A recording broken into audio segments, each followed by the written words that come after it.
चलिए बेटा आगे बढ़ते हैं। हमने लास्ट क्लास में बेटा कंडक्टर और उसकी प्रॉपर्टीज़ पढ़ रहे थे, उसी बात को आगे बढ़ाते हैं।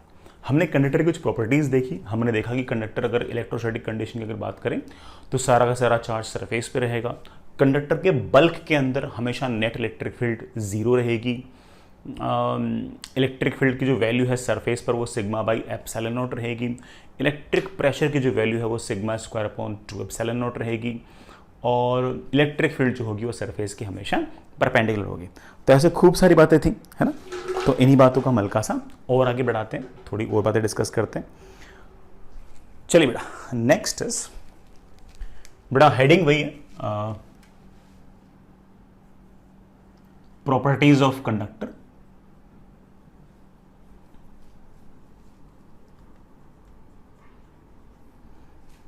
इन electrostatic condition.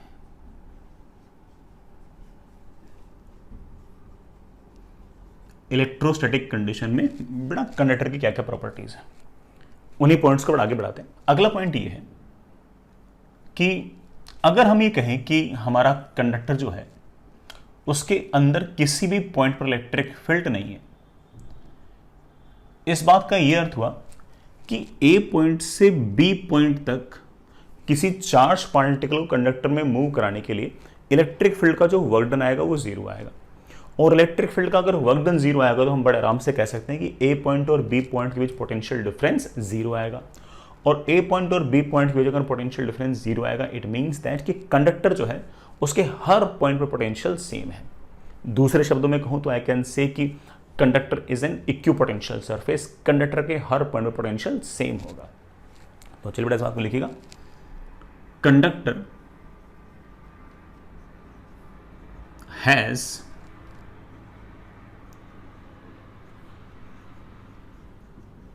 equal electric potential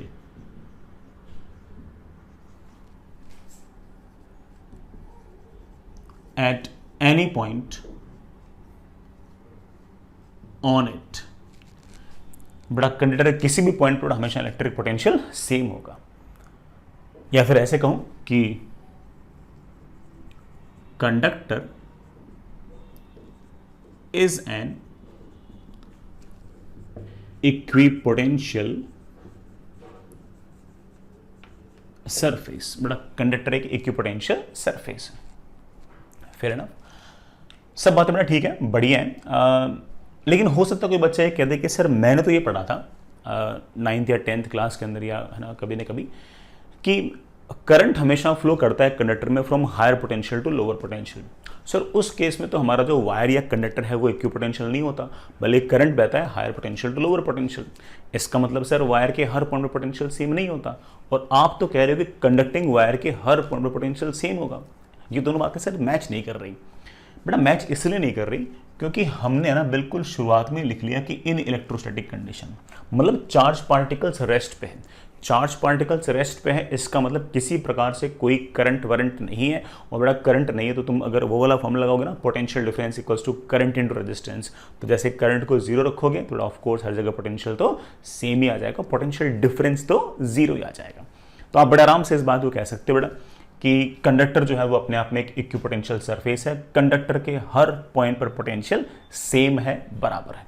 अच्छा पॉइंट है बेटा, बहुत काम का पॉइंट है हमारे लिए, याद रखना है इसको, बिल्कुल बढ़िया से याद रखना है। इस बात पर बेटा मैं आपसे छोटे मोटे इक्के दुक्के सवाल पूछ रहा हूं। पहला, आपके पास बड़ा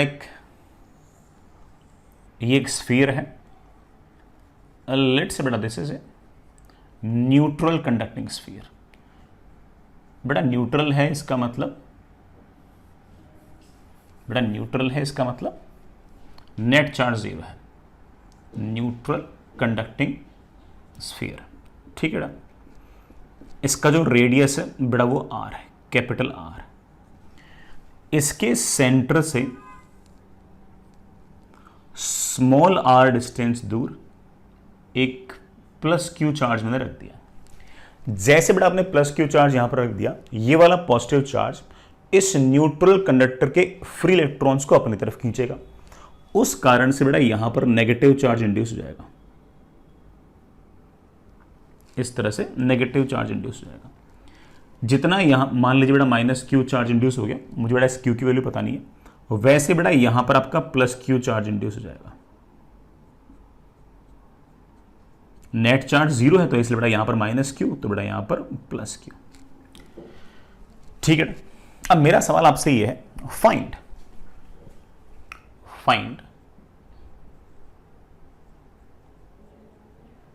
electric potential of the sphere. बेटा स्फीयर का इलेक्ट्रिक पोटेंशियल बताओ। आराम से सोचेंगे बेटा, चिंता वाली कोई बात ही नहीं, आराम से सोच लेंगे। पहली बात तो सवाल की लैंग्वेज देखो, find electric potential of the sphere, मतलब स्फीयर का इलेक्ट्रिक पोटेंशियल बताओ। सवाल में कहीं बताया नहीं कि वो सेंटर का निकालना है, इस पॉइंट का निकालना है, इस पॉइंट का निकालना है, इस पॉइंट का निकालना है, इस पॉइंट का निकालना है।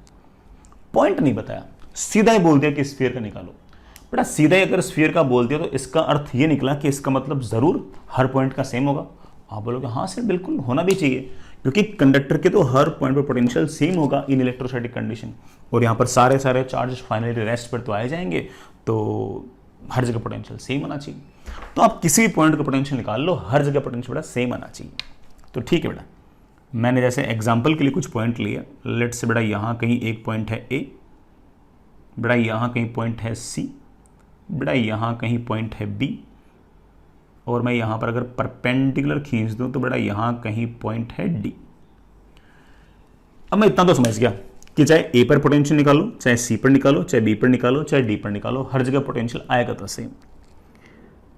लेकिन ऐसा नहीं कि मैं हर जगह निकाल सकूं, सब जगह बराबर आएगा तो मैं लॉजिक से बोल दूंगा, लेकिन हर जगह मैं निकाल पाऊं पोटेंशियल कैलकुलेशन से, ये हो सकता है कि बड़ा मेरे लिए पॉसिबल ना हो। जैसे बी वाले पॉइंट पर इस क्यू चार्ज की वजह से पोटेंशियल लिख दूंगा के क्यू अपॉन ये डिस्टेंस, लेकिन इस बी पॉइंट पर इस नेगेटिव चार्ज और इस पॉजिटिव चार्ज के कारण पोटेंशियल कितना आएगा वो मैं नहीं लिख सकता। पहली बात तो मुझे पता ही नहीं कि ये चार्ज कितना इंड्यूस हुआ है, और मान लो पता लग भी गया कि ये चार्ज कितना इंड्यूस हुआ, तो ये नहीं पता मेरे को कि ये वाला चार्ज का डिस्ट्रीब्यूशन कैसा है, कहां पर चार्ज कम है, कहां पर चार्ज ज्यादा है। अगेन बेटा ये वाला प्लस क्यू भी नहीं पता कितना है, ये भी नहीं पता, और ये कहां कहां कितना कितना चार्ज है ये भी नहीं पता। यही हाल बेटा ए वाले पॉइंट पर है। ए वाले पॉइंट पर मैं प्लस क्यू की वजह से पोटेंशियल तो लिख दूंगा, लेकिन ये जो इंड्यूस चार्ज आया है इसकी वजह से पोटेंशियल लिखना हमारे बस की बात है ही नहीं। ना तो हमें ये चार्ज पता, ये बड़ा स्मॉल क्यू तो ऐसे लिख दिया अपन ने, पता थोड़ी इनकी वैल्यूज। यही हाल बड़ा डी पर है। तो आपको सिर्फ ए पर, बी पर और डी पर तो पोटेंशियल निकालना बहुत ही भारी काम है, लेकिन शायद हम सी पर निकाल लेंगे। सी पर ऐसे निकाल लेंगे कि क्यू के कारण तो पोटेंशियल पता है, और ये वाला माइनस क्यू चार्ज और ये वाला प्लस क्यू चार्ज, इनकी वजह से अगर पोटेंशियल लिखूंगा तो शायद बेटा ये प्लस क्यू और माइनस क्यू कैंसिल हो जाएगा। तो चलो ट्राई करते हैं। So what I mean to say is that कि potential of the sphere is same as potential at point A और बी और सी और डी और any point. So potential at point C वाले पॉइंट पर बड़ा पोटेंशियल लिख रहा हूं इस क्यू चार्ज की वजह से, इस क्यू चार्ज की वजह से होगी के क्यू अपॉन इस क्यू चार्ज से दूरी। बेटा क्यू चार्ज से दूरी कितनी है, आर प्लस। अब ये वाला प्लस क्यू चार्ज पता नहीं कैसा डिस्ट्रीब्यूशन है, लेकिन है तो सारा का सारा चार्ज बेटा यहां से कैपिटल आर डिस्टेंस पे, तो इस प्लस क्यू चार्ज की वजह से पोटेंशियल सी पॉइंट पर लिखना बहुत आसान है, के small Q upon small Q. बेटा कुल मिलाकर कितने डिस्टेंस पे है, आर डिस्टेंस पे है। मुझे बेटा स्मॉल क्यू पता नहीं है, मैं उम्मीद कर रहा हूं कि ये कैंसिल हो जाएगा, प्लस इस माइनस क्यू चार्ज की वजह से सी पॉइंट पर पोटेंशियल, आप बोलो सर वेरी इजी, इस माइनस क्यू चार्ज की वजह से सी पर पोटेंशियल आएगा। माइनस क्यू चाहे बेटा यूनिफॉर्मली डिस्ट्रीब्यूट हो चाहे नॉन यूनिफॉर्मली डिस्ट्रीब्यूट हो, है तो इस पॉइंट से कैपिटल आर डिस्टेंस दूर, तो आप बड़े आराम से कह सकते हो कि इसकी वजह से पोटेंशियल आएगा के माइनस क्यू अपॉन आर। बेटा दोनों कैंसिल, और ये दोनों कैंसिल, स्मॉल क्यू पता भी नहीं था बेटा, कैंसिल भी हो गया। इससे अच्छा बेटा क्या होगा, this is potential of point C as well as this is the potential of point A, this is the potential of point B and this is the potential of point D। हमने calculation से तो ये निकाला कि C पर potential कितना आएगा, और लॉजिक से हमने ये कहा कि जो पोटेंशियल C का है वही B का है, वही A का है और वही D का है। हम लॉजिक से ऐसे बोलते हैं, ठीक है बेटा। चलिए इस बात को थोड़ा सा और आगे बढ़ाते हैं यार, है ना बेटा, इस बात को हल्का सा अपन और आगे बढ़ाते हैं। आपको ये बताना है, मतलब सवाल बड़ा सेम ही है, मतलब सिचुएशन सेम ही है, सवाल थोड़ा ऑफ कोर्स सेकंड पार्ट है इसका, कि ए वाले पॉइंट पर इंड्यूस्ड चार्ज की वजह से कितना पोटेंशियल है। ए वाले पॉइंट पर इंड्यूस्ड चार्ज की वजह से पोटेंशियल कितना है। बेटा सवाल लिख भी लीजिएगा, फाइंड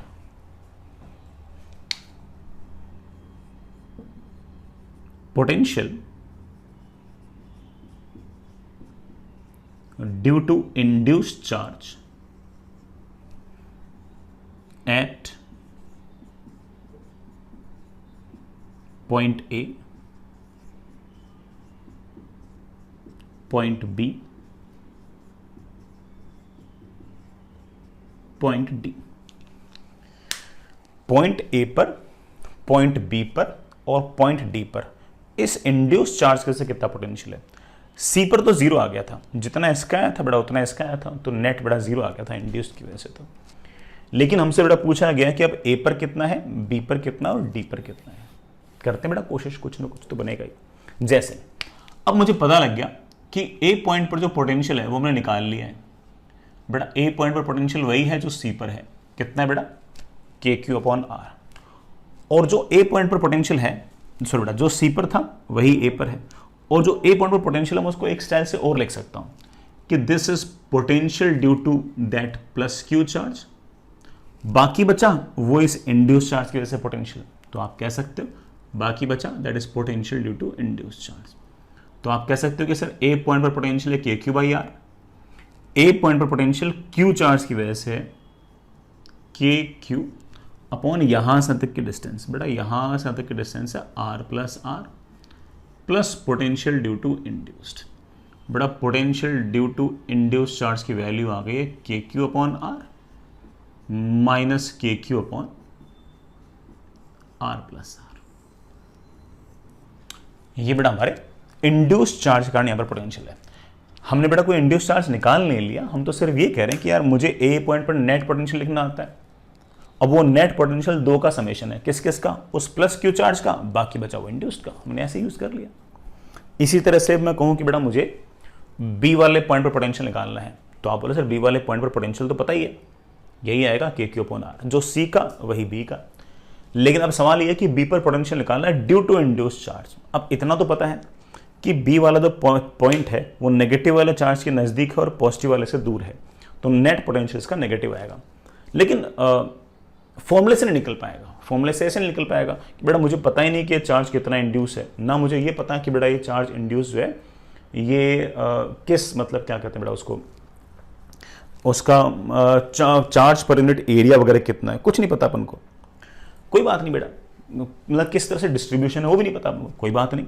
लेकिन आप इतना जरूर कह सकते हो कि बी पॉइंट का जो पोटेंशियल है वो हमें पता है कि नेट कितना है।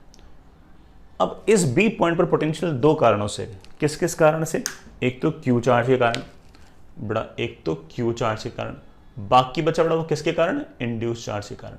तो आप कह सकते हो कि sir this is basically k Q upon R plus के क्यू अपॉन, बेटा इस क्यू चार्ज की वजह से यहां पर पोटेंशियल कितना आएगा, that is R minus R plus potential due to induce charge. हमारे पास बेटा इंड्यूस चार्ज की वजह से पोटेंशियल आ गया k Q upon R minus के Q upon R minus R. ये बड़ा हमारा आंसर आ गया। ये इंड्यूस चार्ज की वजह से बड़ा हमारे पास पोटेंशियल आ गया।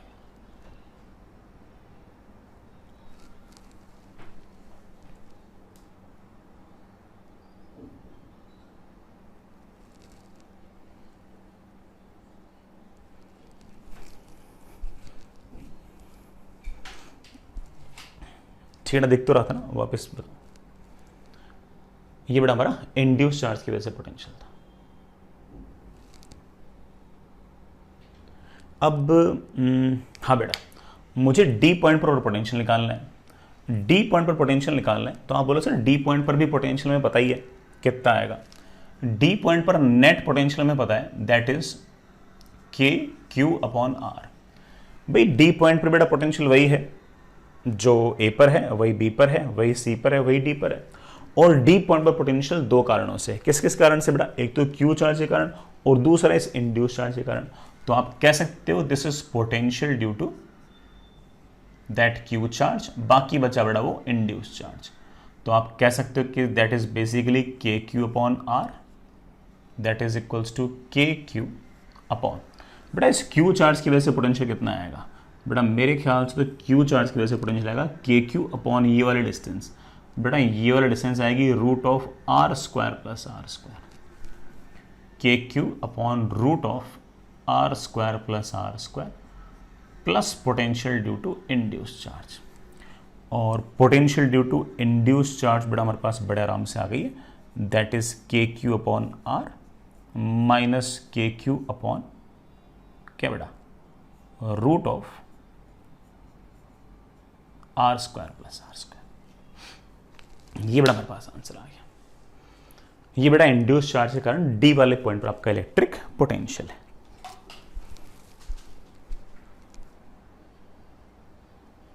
चलिए बेटा आगे चलिए। अच्छा पॉइंट था बेटा, इस पर हम थोड़ा सा एक बेटर सवाल भी कर सकते हैं। सुनिएगा सवाल बेटा है तो सेम कॉन्सेप्ट पर ही मेरे पास, ऐसा तो नहीं कि बेटा कोई बहुत ही नया कॉन्सेप्ट आ गया हो। एक अच्छा सा सवाल है बेटा, सुनना। लेकिन कॉन्सेप्ट सेम है बेटा, मेरे पास कॉन्सेप्ट नया नहीं, कॉन्सेप्ट थोड़ा अपन जो पढ़ रहे हैं वही है, और कहाँ से ले आएंगे बेटा। तो लॉजिक बेटा अपने ऊपर लिख ही दिया कि किसी भी कंडक्टर के हर पॉइंट पर पोटेंशियल सेम होगा। बाकी तो ठीक है बेटा, आप सवाल कितने पूछ लो, है ना। सुनना बेटा,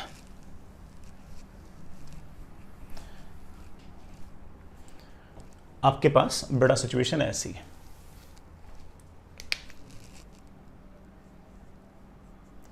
आपके पास बड़ा एक कंडक्टिंग स्फीयर है। This is conducting neutral sphere बेटा, कंडक्टिंग न्यूट्रल स्फीयर है।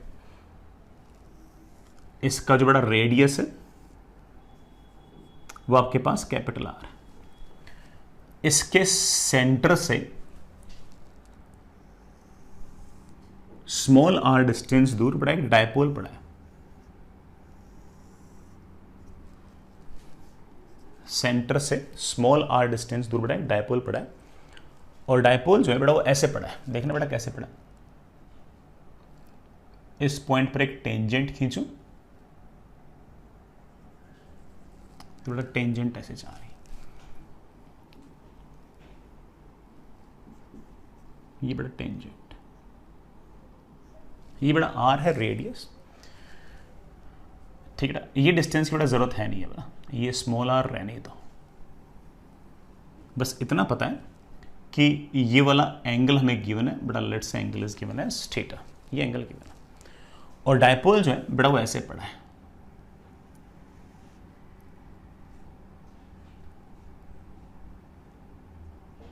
बेटा डायपोल ऐसे पड़ा है, और डायपोल का बेटा डायपोल मोमेंट मेरे पास है P, बेटा डायपोल का डायपोल मोमेंट P। और डायपोल की जो लाइन है ना बेटा वो यूँ चलते चलते, मतलब डायपोल से जो लाइन निकली है बेटा वो चलते चलते चलते चलते स्फीयर के बेटा किसी पॉइंट पे टच कर रही है। जिस पॉइंट पे टच कर रही है उस पॉइंट बेटा मैंने A बोल दिया, सेंटर वाले बेटा पॉइंट को मैंने C बोल दिया, और ये जो पॉइंट है बेटा इस पॉइंट को मैंने एक बार के लिए B बोल दिया, ठीक है। हमारा न्यूट्रल बेटा कंडक्टिंग स्फीयर है। Find electric potential of this conducting sphere. बेटा इस कंडक्टिंग स्फीयर के कारण इलेक्ट्रिक पोटेंशियल निकालो, ऐसे बोल रखा है। कर देंगे बेटा, क्यों नहीं कर देंगे। अब ये जो डायपोल है बेटा ये ऐसे पड़ा है, तो इसके कारण बेटा ऑफकोर्स इलेक्ट्रिक फील्ड्स तो ऐसे होंगी होंगी, अच्छी बात है बेटा। इस इलेक्ट्रिक फील्ड के कारण हो सकता है कि बेटा यहाँ कहीं कुछ हल्का फुल्का पॉजिटिव चार्ज आ जाए। जितना बेटा यहाँ पर पॉजिटिव आएगा ऑफकोर्स उतना ही बेटा यहाँ पर नेगेटिव आ जाएगा। ये वाला बेटा अगर प्लस क्यू होगा तो बेटा ये वाला आपके पास माइनस क्यू होगा।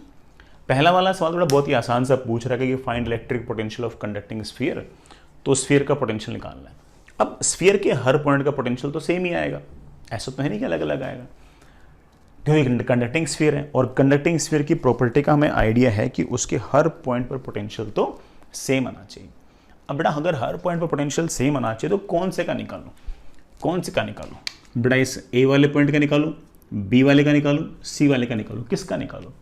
तो आप बोलोगे देखो सर ए वाले पॉइंट पर पोटेंशियल दो कारणों से आएगा, डायपोल के कारण आएगा प्लस जो इंड्यूस चार्ज है उसके कारण भी आएगा, क्योंकि जो इंड्यूस चार्ज है उसमें से प्लस वाला चार्ज तो नज़दीक है, माइनस वाला चार्ज दूर है, सर कुछ ना कुछ पोटेंशियल तो आएगा उसका। इसी तरह से बेटा बी वाले पॉइंट पर भी है ना पोटेंशियल दोनों कारणों से आएगा। सी वाला पॉइंट है जिस पर मुझे ऐसा लगता है कि सिर्फ और सिर्फ डायपोल की वजह से ही इलेक्ट्रिक पोटेंशियल आएगा। ये वाला जो प्लस क्यू चार्ज है और ये वाला जो माइनस क्यू चार्ज जो इंड्यूस्ड है उसकी वजह से तो पोटेंशियल बड़ा इक्वल एंड अपोजिट आके कैंसिल ही हो जाएगा। तो आप ऐसा कह सकते हो कि potential of sphere, of course each point has same potential, is same as potential at point C, C point पर पोटेंशियल।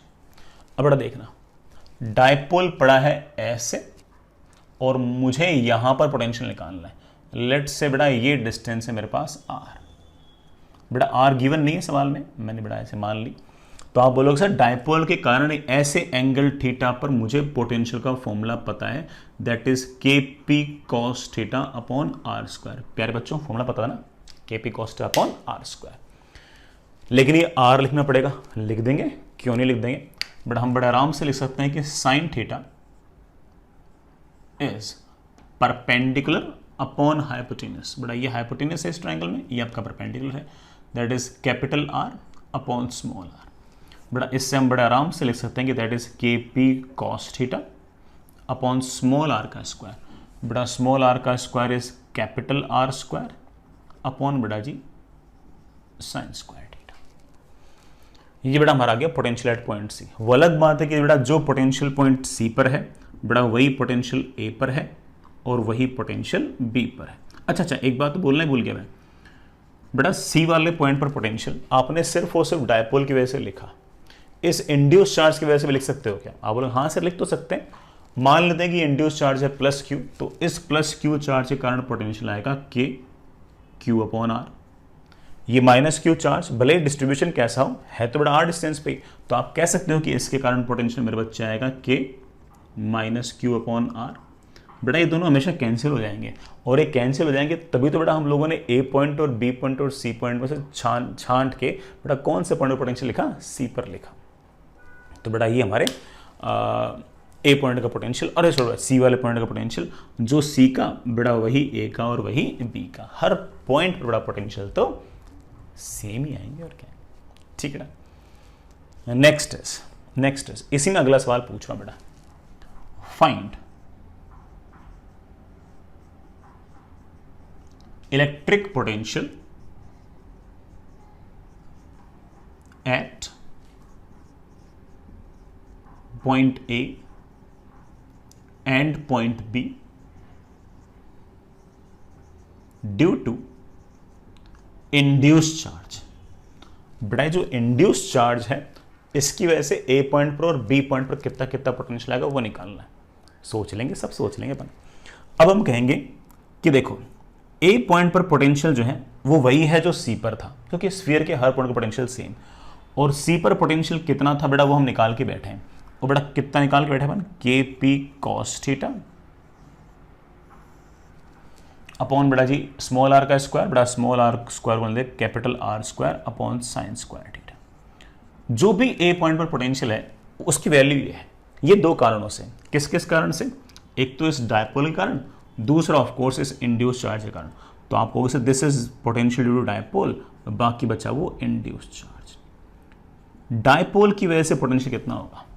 डायपोल की वजह से एक्सिस पर सामने वाले पॉइंट पर पोटेंशियल का फॉर्मूला हुआ करता था केपी अपॉन डिस्टेंस का स्क्वायर, केपी अपॉन डिस्टेंस का स्क्वायर। बेटा ये वाला डिस्टेंस लिख देंगे क्या? आप लोग हाँ सर बिल्कुल लिख देंगे। लेट्स से ये डिस्टेंस है x, तो मैं बड़े आराम से कह सकता हूं कि tan theta is perpendicular upon base. बेटा परपेंडिकुलर है r, बेटा बेस है x। tan theta is perpendicular upon base. बेटा इससे हम x को क्या लिख सकते हैं? बेटा x को हम लिख सकते हैं r square tan square theta plus बाकी बचाओ किसकी वजह से? बेटा इंड्यूस चार्ज। तो आप कह सकते हो कि इंड्यूस्ड चार्ज के कारण जो पोटेंशियल है बेटा वो निकालने के लिए क्या करूंगा बेटा, इसे इधर ले आओ, k p cos theta sine square theta upon R square minus KP tan square theta upon R square. ये बड़ा हमारा आंसर आ गया। ए पॉइंट हेडिंग लिखिएगा sharing of charge. Next is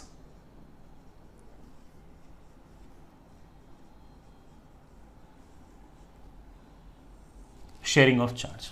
सुनना बेटा, मान लीजिए कि आपके पास बड़ा एक कंडक्टिंग स्फीयर है, रेडियस बेटा उसका R1 है, चार्ज बेटा उसके पास Q1 है। ये बेटा आपके पास एक मेटेलिक या कंडक्टिंग स्फीयर, ठीक है ना। इससे काफी दूर दूसरा चार्ज है, फार डिस्टेंस पे बेटा दूसरा चार्ज है जिसका चार्ज Q2 है, बेटा रेडियस R2 है, ठीक है ना। दोनों के बीच में बड़ा ठीक ठाक लार्ज सेपरेशन है।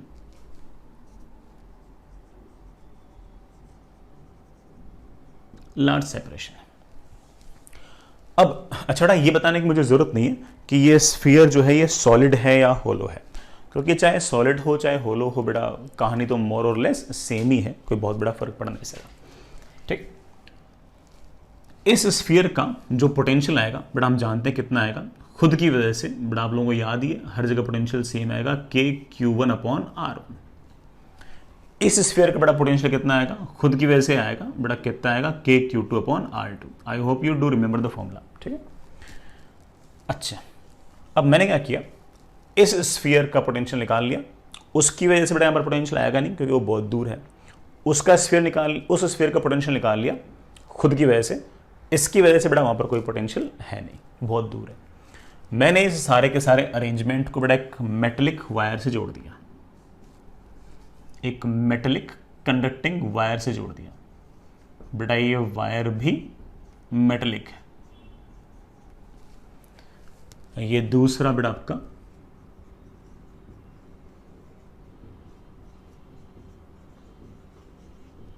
Metallic sphere.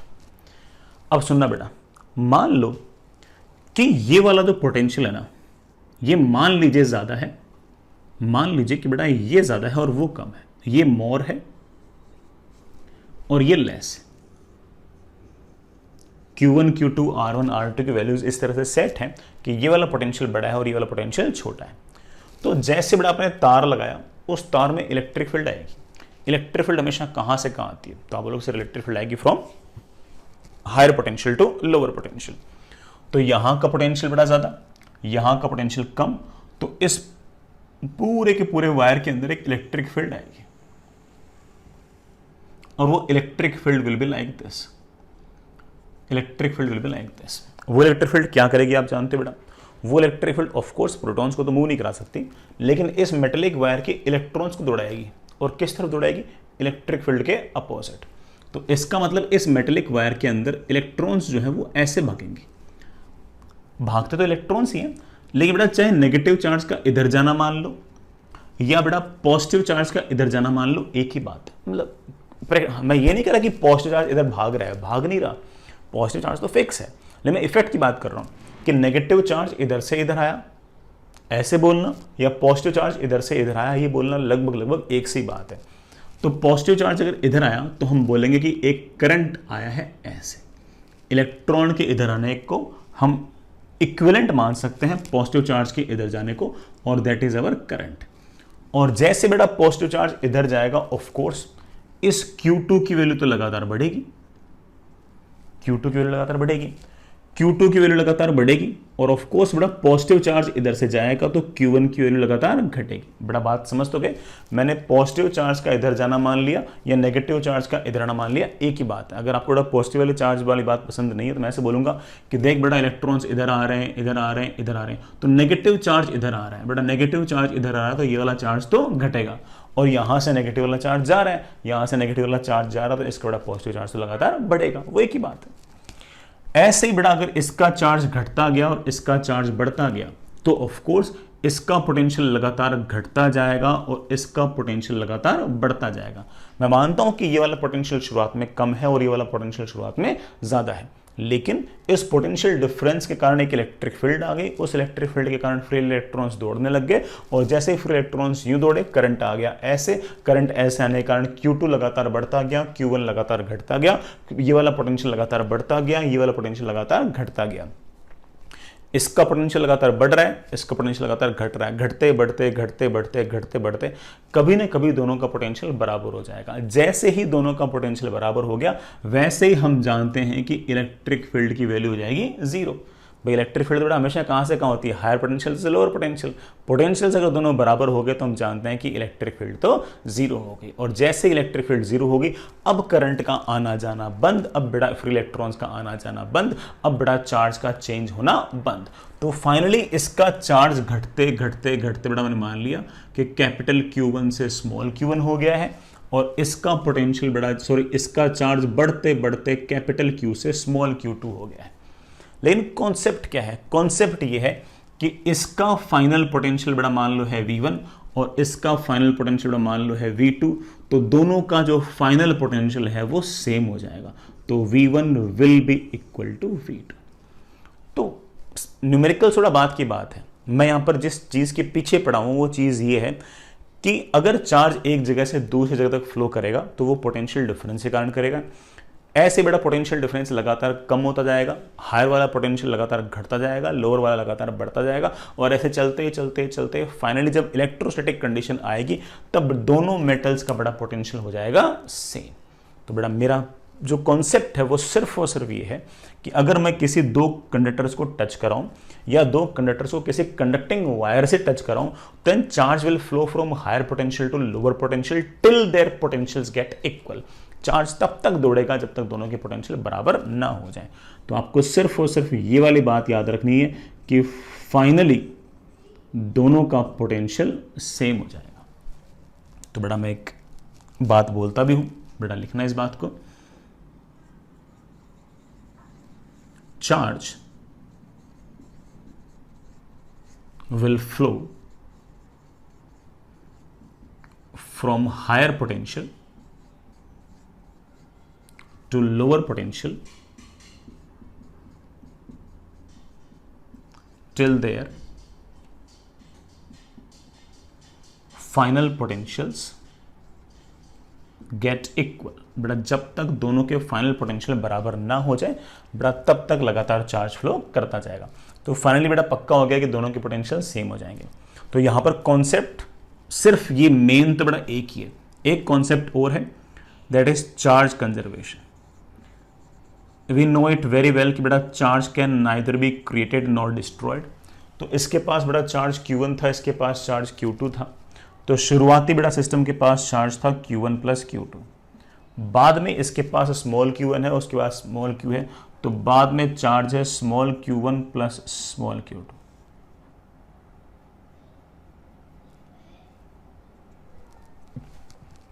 तो चार्ज कंजर्वेशन आप हमारे समेशन लगा सकते हो कि हाँ भाई जितना सिस्टम के पास चार्ज पहले था उतना ही बाद में होना चाहिए। हमारे जितने भी सवाल होंगे, कैलकुलेशंस तो ठीक है बेटा, इजी टफ लगातार चलती रहती है, बट हमारे जितने भी सवाल हैं वो सिर्फ और सिर्फ जो शेयरिंग ऑफ चार्ज वाले सवाल हैं वो सिर्फ और सिर्फ इसी कॉन्सेप्ट से बन जाएंगे कि फाइनल पोटेंशियल दोनों का बराबर होना चाहिए और चार्ज आपका कंजर्व होना चाहिए। इसके अलावा किसी और बात की फंडामेंटली जरूरत नहीं पड़ेगी।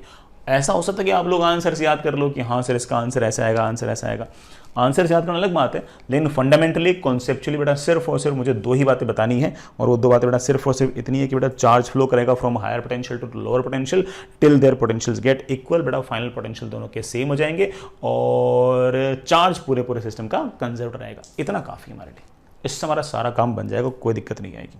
ठीक है, चलिए बेटा अब इस बात पे अपन एक छोटा सा सवाल करते हैं, सोचते हैं, उस सवाल का हो सका तो रिजल्ट भी याद कर लेंगे। अगर आपको अच्छा लगे तो बड़ा कर लेना याद, और ना रिजल्ट याद करो तो मैं तो उसे और अच्छा मानूंगा कि हाँ भाई मेरे बालक रिजल्ट याद नहीं कर रहे हैं, मेरे बालकों ने मेन बात याद कर रखी कि पोटेंशियल बराबर करना है और चार्ज सिस्टम का कंजर्व रखना है। उसके बाद मेरे बालक इंडिपेंडेंट है, सर का सब काम निपटा लेंगे। तो एक सवाल है, ठीक है बेटा, इसको सवाल की तरह ही ट्रीट करना है, ठीक है, और कोई है ना दिमाग में बात नहीं लानी, सिर्फ और सिर्फ सवाल की तरह ही ट्रीट करना है। सुनना बेटा, एग्जाम्पल, आपके पास एक स्फीयर ऐसे, चार्ज Q1, रेडियस R1, बहुत दूर बड़ा दूसरा स्फीयर जिसका charge Q2, radius R2। Spheres के बारे में नहीं बता रखा कि बेटा वो कंडक्टिंग है या सॉरी बेटा वो सॉलिड है या होलो है, बस ये बता रखा है कि दोनों के दोनों जो स्फीयर हैं वो कंडक्टिंग है।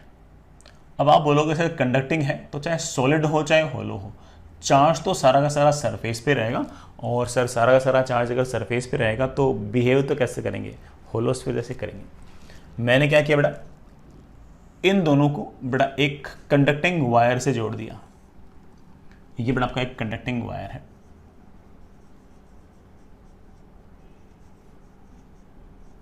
ये बेटा स्विच है, स्विच को ऑन कर दिया t is equals to 0।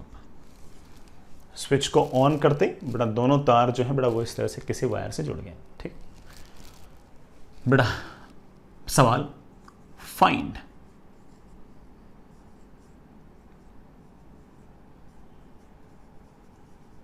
Final charge on each sphere.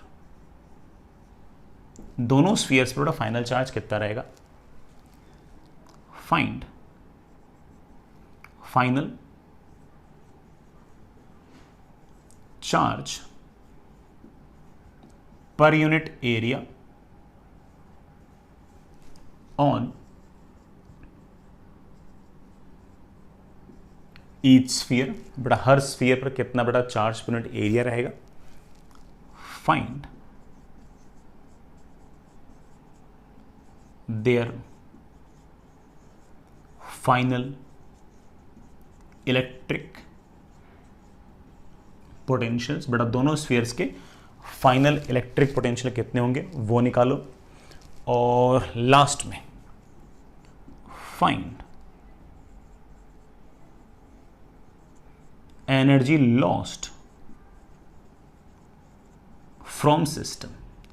System से कितनी एनर्जी लॉस हुई वो बताओ। इतने छोटे छोटे सवाल हैं, सब हो जाएंगे बेटा। सवाल आपने लिख ही लिए होंगे, ठीक है।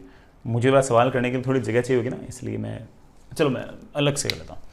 फाइनली मान लेते हैं कि इस स्फीयर जिसका रेडियस R1 है उसका चार्ज हो गया है स्मॉल q1, और ये जो स्फीयर है जिसका रेडियस R2 है इसका चार्ज हो गया है Q2। दोनों को बेटा हमने कंडक्टिंग वायर से जोड़ दिया है। हम जानते हैं कि फाइनली अगर इसका पोटेंशियल V1 है तो इसका पोटेंशियल V2 है, तो चार्ज का आदान प्रदान तब तक चलता रहेगा जब V1 और V2 अलग अलग है। कभी ना कभी V1 और V2 बराबर हो जाएंगे, तब बेटा दोनों के पोटेंशियल बराबर हो जाएंगे। मुझे Q1 और Q2 निकालने। Q1 और Q2 कितने अननोन हैं? 2। उनको सॉल्व करने के लिए कितनी इक्वेशन चाहिए? 2। पहली equation of course V1 must be equal to V2, कि बेटा फाइनली दोनों स्फीयर का पोटेंशियल सेम हो जाएगा। V1 उस स्फीयर का पोटेंशियल खुद के चार्ज की वजह से, तो आप बोलोगे सर KQ1 अपॉन R1। इसकी वजह से और पोटेंशियल, ये बेटा बहुत दूर है, इसकी वजह से कोई पोटेंशियल नहीं होगा, मत लिखो। इसका पोटेंशियल खुद के चार्ज की वजह से, खुद के चार्ज की वजह से होगा KQ2 अपॉन R2 प्लस उसकी वजह से हमारा पोटेंशियल, बेटा वो तो बहुत दूर है, उसकी वजह से कोई पोटेंशियल नहीं आएगा, मत लिखो। K से बेटा K कैंसिल हो गया और हमारे पास आंसर आ गया Q1 upon Q2 is equals to R1 upon R2। पहली इक्वेशन तो बेटा ये है। हमें दूसरी इक्वेशन भी लिखनी पड़ेगी, लेकिन एक बार जरा इस इक्वेशन के लिए भी सोचो कि यार ये इक्वेशन क्या कहना चाह रही है। ये इक्वेशन ये कहना चाह रही है कि दोनों स्फीयर जो हैं वो चार्ज बांट रहे हैं। कैसे बांट रहे हैं? Directly proportional to their radius. दोनों स्फीयर बेटा चार्ज बांट रहे हैं कैसे? Directly proportional to their radius. इस तरह के सवाल में, हमेशा नहीं बेटा, इस तरह के सवाल के अंदर जब दो स्फीयर ऐसे दूर दूर होंगे और हम तार से कनेक्ट कर देंगे तो वो दोनों बड़ा चार्ज को बांट लेंगे, नेट चार्ज को बांट लेंगे directly proportional to their radius. जिसका स्फीयर ज़्यादा वो ज़्यादा चार्ज ले जाएगा, जिसका स्फीयर कम बेटा वो कम चार्ज ले जाएगा। ठीक है, तो बेटा दोनों चार्ज बांट लेंगे, वो भी directly proportional to their radius. Concept ये नहीं है कि they will distribute the charge directly proportional to their radius. Concept तो ये था कि फाइनल पोटेंशियल दोनों का बराबर हो जाएगा। ये तो रिजल्ट है, जो बोला ना मैंने, ये तो रिजल्ट है, इस सवाल का रिजल्ट और क्या बेटा, ठीक है, कोई यूनिवर्सल चीज थोड़ी है। फिर मैं लिख देता हूं, in this case spheres will share charge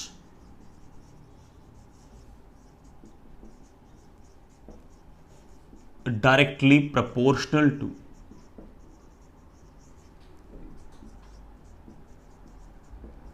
their radius।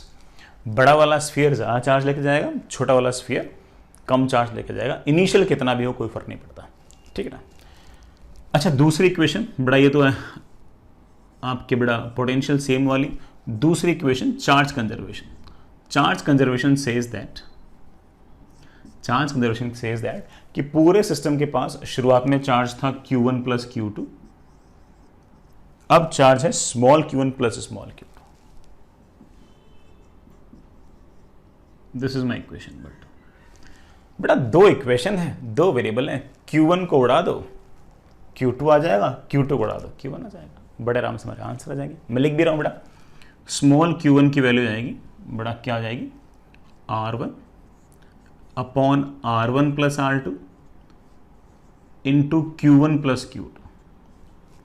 इसी तरह से बेटा उस दूसरे वाले स्फीयर पर फाइनल चार्ज आएगा Q2 is R2 upon R1 plus R2 into Q1 plus Q2। देखा बेटा आपने, both of them are sharing charges directly proportional to their radius. ये बेटा उनके फाइनल चार्ज। अच्छे बेटा, अगला सवाल बेटा मैंने शायद इसी में पूछ रखा है कि दोनों के पास सिग्मा कितना कितना होगा, चार्ज पर यूनिट एरिया कितना कितना होगा। बहुत आसान है बेटा, अगर हमें सिग्मा निकालना है तो sigma is of course charge per unit area. जैसे इस स्फीयर का सिग्मा अगर मैं कहूँ सिग्मा 1 है तो मैं बड़े आराम से कह सकता हूँ कि सिग्मा 1 बेटा क्या होगा, सिग्मा 1 होगा Q1 divide by 4 pi R1 का स्क्वायर। बेटा देखना क्या लिखूँ इस बेटा इसमें, R1 से बेटा मेरे पास क्या आ गया बेटा, ऊपर तो आ जाएगा Q1 प्लस Q2 और नीचे आ जाएगा बेटा 4 पाई R1 प्लस R2। इसी तरह से सिग्मा 2 आ जाएगा बेटा, क्या आ जाएगा Q2 अपॉन बेटा इसका एरिया, स्फीयर है तो बेटा एरिया इज 4 पाई R2 का स्क्वायर। बेटा समझ तो गया ना मैंने सिग्मा डिफाइन क्यों किया, भले ही सॉलिड स्फीयर हो सारा चार्ज तो सरफेस पे रहेगा, तो बेटा सिग्मा डिफाइन करेंगे, that is Q1 plus Q2, ठीक है। R2 के स्क्वायर से बेटा को तो एक R2 बेटा गायब हो जाएगा, नीचे एक R2 आ जाएगा इनटू बेटा R1 प्लस R2। यहां से मैं एक बात और बोल सकता हूं कि बेटा sigma 1 upon sigma 2 is basically R2 upon R1। Sigma जो है वो inversely proportional to radius of curvature. Sigma जो है बेटा वो inversely proportional to radius of curvature. जिसका रेडियस ऑफ कर्वेचर कम होगा उसके पास चार्ज कम होगा लेकिन सिग्मा ज्यादा होगा। ये डिफरेंस बेटा समझ गया ना क्यों आ गया, वो एरिया कारण आ रखा है, उसका बेटा एरिया भी तो कम है। तो जिसके पास इन दोनों स्फीयर में जिसके पास रेडियस कम उसके पास सिग्मा ज्यादा लेकिन चार्ज कम। डिफरेंस बेटा किस कारण से आया, एरिया कारण आया, ठीक। चलिए बेटा अच्छा रिजल्ट है, बढ़िया है, ठीक है बेटा। और क्या करोगे, लास्ट और बढ़िया सवाल कि यार आखिर एनर्जी का लॉस क्या है। तो जरा सोचो कि यार आखिर एनर्जी का लॉस क्यों हुआ, किस कारण से हुआ, उसके पीछे क्या कहानी है। तो मैं ये सोच रहा हूं कि देखो मैंने इस पूरे के पूरे अरेंजमेंट में ना कोई एक्सटर्नल एजेंट तो लगा नहीं रखा कि वो वर्डन करे, मैंने कोई बैटरी भी नहीं लगा रखी कि वो वर्डन करे। तो मुझे ऐसा लग रहा है कि हमने तो कोई वर्डन किया नहीं, तो सिस्टम की एनर्जी तो बड़ा फिक्स रहनी चाहिए थी। लेकिन मुझे ऐसा लगता नहीं कि बड़ा सिस्टम की एनर्जी फिक्स रहेगी। मैं कारण बताऊंगा, रुक जाओ बार ना। मुझे ऐसा लगता है कि ज़रूर सिस्टम के पास इनिशियल वाली एनर्जी ज़्यादा रही होगी और सिस्टम के पास फाइनल वाली एनर्जी कम रही होगी। और जितनी एनर्जी घटी होगी सिस्टम की वो है ना, इस तार में अगर करंट जाएगा ना तो ये तार भी लगातार गर्म होगा। और अगर ये तार लगातार गर्म होगा तो ये सिस्टम में से हीट लगातार बाहर निकालेगा और सिस्टम की जो इलेक्ट्रिकल एनर्जी थी ना वो हीट की फॉर्म में सिस्टम में से बाहर निकल जाएगी। तो मुझे ऐसा लगता है कि जब भी किसी तार से करंट जाएगा तब लगातार बड़ा वो लगातार गर्म होगा, गर्म होगा, गर्म होगा, गर्म होगा, और वो गर्म होगा तो सिस्टम में से हीट लगातार बाहर निकलती रहेगी। हीट लगातार बाहर निकलती रहेगी, लेकिन सर ये हीट निकालें कैसे, इसका कोई फॉर्मूला है क्या? वैसे बड़ा फॉर्मूला तो है, और हम हो सकता है कि आगे जाकर उस फॉर्मूले से भी कभी सवालों कर लें, लेकिन मैं ये कह रहा हूँ कि बेटा हमारे पास एक बार के लिए मान के चलो कि कोई फॉर्मूला नहीं है। हम तो इस तरह से करने के मूड में है कि ज़रूर सिस्टम के पास शुरुआत में एनर्जी ज़्यादा रही होगी, मान लो 100 जूल रही होगी, बाद में मान लो सिस्टम के पास एनर्जी होगी 70 जूल, तो ज़रूर 30 जूल एनर्जी घट गई है। अब आपने कोई एक्सटर्नल एजेंट ने वर्डन तो किया नहीं कि बेटा आप कह दो कि सर 30 जूल वो वर्डन में गायब हो गया। ज़रूर ये एनर्जी कहीं ना कहीं किसी न किसी फॉर्म में डिसिपेट हुई है। बेटा वो किस फॉर्म में डिसिपेट हो सकती है? तो आप बोलोगे सर ऑफ कोर्स वो हीट के फॉर्म में एनर्जी डिसिपेट हुई है। तो अगर आप मुझसे पूछो कि कितनी हीट डिसिपेट होगी, तो मैं बोलूँगा बेटा हीट डिसिपेट होगी ऑफ कोर्स कितनी, इलेक्ट्रिक एनर्जी लॉस्ट है। और कितनी इलेक्ट्रिक एनर्जी लॉस्ट होगी? You initial minus you final. बेटा देखना मैंने जानबूझ के यू इनिशियल पहले लिखा है, वो ज़्यादा है, यू फाइनल बाद में कम है। जितना एनर्जी घटी होगी बेटा वही हीट के फॉर्म में सिस्टम में से बाहर निकली होगी। चलो निकालता हूं। बेटा इनिशियल एनर्जी इसकी कितनी होगी? बेटा आप बोलोगे सर इसकी सेल्फ एनर्जी होती है और फॉर्मूला होता है के Q square upon 2 times R. Sir solid sphere होगा तब भी ये लिखोगे क्या? हाँ बेटा वही लिखूंगा मैं तो, क्योंकि ये तो कंडक्टिंग स्फीयर है। कंडक्टिंग स्फीयर में सारा चार्ज कहाँ रहता है? सरफेस पे। तो बेटा कुछ भी कर लो, आंसर तो यही आएगा। प्लस उसके पास कितनी होगी? बेटा उसके पास होगी के Q2 का square upon 2 times R2। Initial में इसकी सेल्फ होगी, इसकी सेल्फ होगी। आपको सर आपने एक और सिखाई थी इंटरेक्शन, इसकी वजह से यहाँ पर पोटेंशियल मल्टीप्लाई बाय इसका चार्ज। अरे बेटा इतनी ज़्यादा सेपरेशन है कि इसकी वजह से यहाँ पर पोटेंशियल आएगा 0, तो वो एनर्जी तो आएगी नहीं। माइनस बाद में कितनी है? बाद में इसकी सेल्फ है कितनी बेटा? के स्मॉल q1 का स्क्वायर अपॉन 2 टाइम्स R1। बेटा स्मॉल q1 अपन निकाल रखे, वही रख देनी है। प्लस उसकी सेल्फ बेटा बाद में कितनी है? के स्मॉल q2 का square upon 2 times of radius. ये बेटा हमारा आंसर, ये बेटा अपना आंसर। आई होप समझ गए होंगे। इतना सा काम है बेटा, आगे चलिए नेक्स्ट इज। चलिए बेटा ये बढ़िया सवाल था, मैं पहले बोल दूं बेटा ये सवाल था, थ्योरी नहीं थी।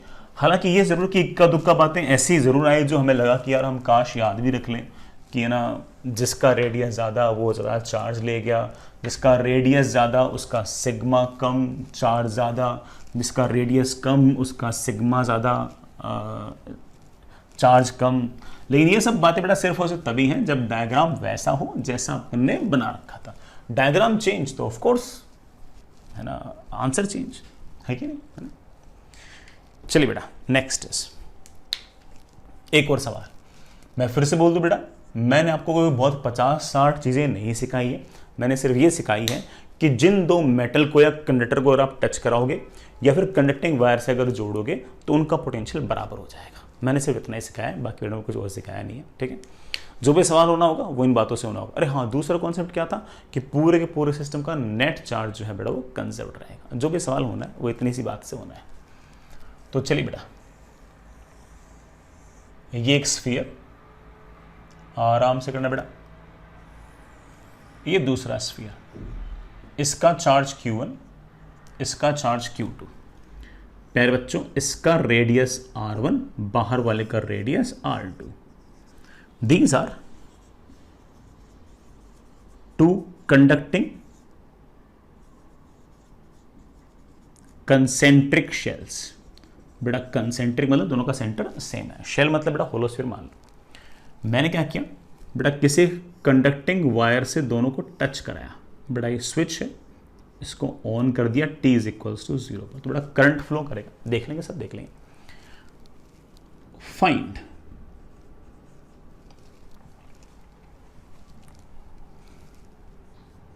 Final charge on each shell. बेटा हर शेल पर फाइनल चार्ज क्या है ये भी लिखो। बेटा मुझे ऐसा भी लग रहा है कि अगर मान लो कि यहां पर कोई करंट वगैरह आया, मान लो अगर करंट वगैरह आया, तो अगर करंट वगैरह आया तो हम बहुत श्योर हैं कि करंट आने के कारण इस वायर में से लगातार हीट निकलेगी, और वो हीट क्या हम निकाल सकते हैं? आप बोलोगे हाँ सर, जो इलेक्ट्रिक एनर्जी घटेगी वही हीट की फॉर्म में सिस्टम में से डिसिपेट होगी। फिलहाल तो हमें इतना ही पता है बेटा, बाकी तो हम आगे जाए करंट इलेक्ट्रिसिटी वगैरह पढ़ेंगे तो हो सकता है कि बैटरी वैटरी के वर्डन वगैरह भी हो। यहाँ पर ऐसा कुछ है नहीं, कोई एक्सटर्नल एजेंट का वर्डन तो है नहीं, तो ज़रूर सिस्टम के पास शुरुआत में एनर्जी ज़्यादा रही होगी, बाद में एनर्जी कम हो गई होगी, और जितनी एनर्जी घटी होगी वही हीट की फॉर्म में सिस्टम में से डिसिपेट हो गई होगी। बड़ा फाइंड है, find heat lost in the process. बेटा इस पूरे प्रोसेस में कितनी हीट लॉस्ट होगी? चलिए बेटा ट्राई कीजिए, पूरा का पूरा सवाल बेटा आपको करना ही है। बेटा सारा का सारा सवाल निपटाइए। बेटा कॉन्सेप्ट तुम जानते हो कि हम क्या करने वाले हैं, कि बेटा फाइनल चार्ज, सॉरी बेटा फाइनल पोटेंशियल सेम करने वाले हैं। चलो बच्चों मैं करता हूं कोशिश। फाइनली मैं ऐसा मान लेता हूं कि इसके पास चार्ज है Q, और बाहर वाले के पास फाइनली चार्ज है Q1 plus Q2 minus Q। बेटा आप Q1 Q2 मान सकते थे, मैंने ऐसा सोचा कि ना चार्ज कंजर्वेशन सीधा लगा देता हूं। इसके पास फाइनली अगर स्मॉल q होगा तो इसके पास कितना होगा? Q1 plus Q2 minus Q। Charge conservation तो लग गया, दोनों का नेट चार्ज कितना हो गया? Q1 plus Q2। आप ऐसे भी कर सकते हैं, इसको Q1 इसको Q2 ऐसे लिख सकते हैं, कोई दिक्कत नहीं। अगला क्या है? अगला कॉन्सेप्ट क्या है? बेटा चार्ज कंजर्वेशन का कॉन्सेप्ट तो लग चुका है। अगला कॉन्सेप्ट ये है कि चार्ज तब तक भागेगा जब तक इस स्फीयर का और इस स्फीयर का पोटेंशियल बराबर ना हो जाए। तो बेटा जी करंट का भागना तब बंद होगा जब तेरे इस ए पॉइंट पर और तेरे इस बी पॉइंट पर पोटेंशियल सेम हो जाएगा। तो चलिए बेटा करते हैं ए पॉइंट पर और बी पॉइंट पर potential same. Potential at A should be equal to potential at point B. A पर पोटेंशियल खुद की वजह से बेटा बोलना के क्यू अपॉन R1 प्लस बाहर वाले स्फीयर के कारण ए पॉइंट पर पोटेंशियल, बाहर वाले स्फीयर के कारण अंदर वाले हर पॉइंट पर पोटेंशियल सेम होता है। कितना होता है बेटा? मेरे बच्चे बोलेंगे सर पोटेंशियल होता है के Q 1 plus Q2 minus Q upon बेटा इसका खुद का रेडियस, बड़ा रेडियस कितना है? R2। That should be equal to B point पर पोटेंशियल, दो कारणों से, इसके कारण प्लस इसके कारण। बेटा फॉर्मूला तो आना ही चाहिए, मैं कुछ नहीं कर सकता बेटा उसमें। अगर आपको फॉर्मूला नहीं याद है बेटा फिर से रिपीट करना। इस क्यू चार्ज की वजह से बाहर वाले पॉइंट पर अगर पोटेंशियल निकालना हो तो बाहर वाले पॉइंट के लिए it will behave like a point charge placed at centre, और सेंटर से डिस्टेंस है R2, के क्यू अपॉन R2 प्लस इस चार्ज के कारण सरफेस पर तो हम जानते हैं बेटा कितना होगा? कितना होगा? के Q1 plus Q2 minus Q upon R2। बेटा ये वाले टर्म और ये वाले टर्म दो के मेरे पास कैंसिल। मेरे पास आ गया है के Q 1 upon R1 minus 1 upon R2 is equals to 0। इसको इधर ले आया। अब R1 R2 तो बेटा बराबर हो नहीं सकते, R1 कम है R2 ज़्यादा है, तो इसको 0 होने के लिए बेटा आपका small q should be equal to 0, और small q should be equal to 0। इस बात का अर्थ ये हो गया कि फाइनली अंदर वाले शेल के पास कोई चार्ज नहीं है, और सारा का सारा जो चार्ज है बेटा वो बाहर वाले शेल के पास आ गया। अगेन बेटा ये सवाल है और ये आंसर है, रिजल्ट नहीं कि आप इसे याद कर लो, ठीक है ना। मैंने तो बातें आपको बेटा सिर्फ और सिर्फ दो ही सिखाई हैं इस केस में। आप बेटा जानते हैं कौन सी बातें, चार्ज कंजर्वेशन और बेटा पोटेंशियल का सेम होना। बाकी तो बेटा ठीक है, आपकी मर्जी है, जैसे चीज़ें याद करना चाहिए बेटा वैसे याद करो।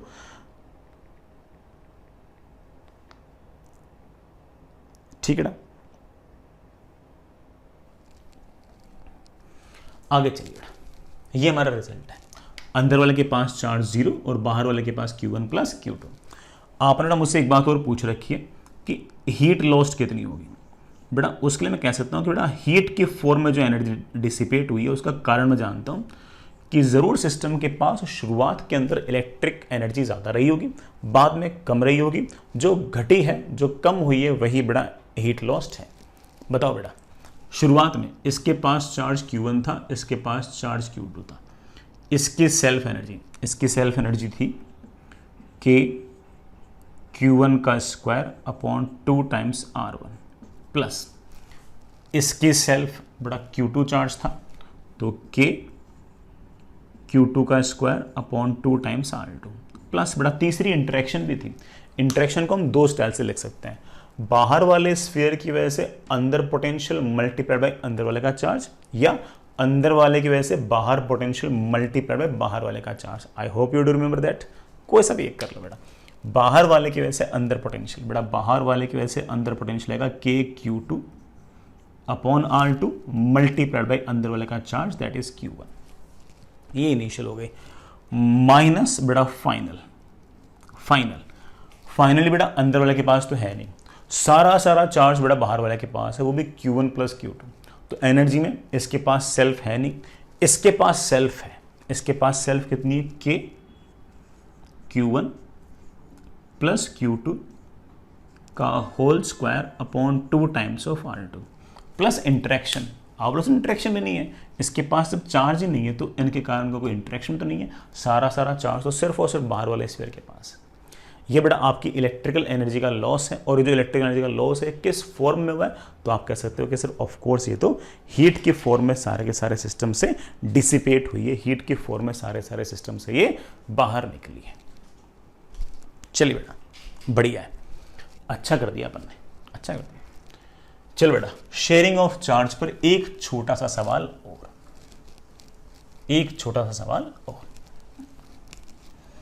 अगेन बेटा मैं फिर से इस बात को बोलूंगा कि बेटा मैंने तो सिर्फ और सिर्फ एक ही चीज सिखाई है, और वो चीज ये सिखाई है कि पोटेंशियल उन बॉडीज का बराबर हो जाएगा जिन कंडक्टिंग बॉडीज को आपने या तो बेटा सीधा जोड़ दिया है या किसी कंडक्टिंग वायर से जोड़ दिया है, पहला पॉइंट। और दूसरा पॉइंट बेटा क्या था? चार्ज बेटा पूरे सिस्टम का कंजर्व रहना चाहिए। बस इतने से हमारे सारे काम बन जाएंगे। बस हाँ, ये जरूर है कि बेटा पोटेंशियल लिखना आना चाहिए, सेल्फ एनर्जी लिखनी आनी चाहिए, यार ये वाले काम तो आने ही चाहिए। इसमें बेटा अपन क्या करें यार, है ना, ये तो आनी चाहिए। चलिए बेटा नेक्स्ट इज, आगे चलिए बेटा, एक सवाल और, बढ़िया सवाल है, सुनिएगा। आपके पास बड़ा 3 कंसेंट्रिक शेल्स हैं।